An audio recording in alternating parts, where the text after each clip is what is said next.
Terrorists attacked 6 locations in Paris.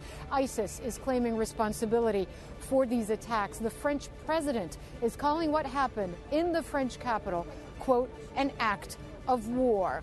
Let's bring in Olivier Guita. He's a managing director of Global Strat. It's a security and risk consultancy firm, to give us a general sense here on what investigators will be looking at. Of course, after Charlie Hebdo, there were many fears, Olivier, that French citizens might travel abroad, become radicalized, receive weapons trainings in Iraq or Syria, and come back here. Do you think that's the first avenue for investigators to look into at this stage?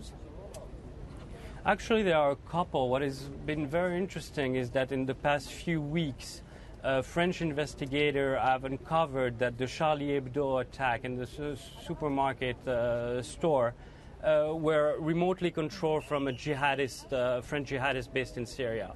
So you are correct. They've been looking at returning jihadists, but you have to remember, since September of last year, Islamic State had time and time again in different videos and audio tapes made the case for Westerners not to come to Syria and Iraq any longer, but attack the homeland. Yeah. That's one thing to remember. The second one is that in the past 2 weeks, Islamic State has also advised their operatives or followers, if you will, in Europe to basically travel to another country and attack this country rather than attacking their own homeland, because of the fact that they could go undetected by their own security services, and the time that information would be shared between two countries would allow them to pass through that as well. All right, so interestingly, you're saying that ISIS is online is encouraging attackers perhaps to even go to other countries. Now, also our viewers, as you know and as many of our viewers know, this is a passport-free zone, the Schengen. You can go quite freely from one country to the next country. This is something that might be considered by investigators, Olivier, you believe?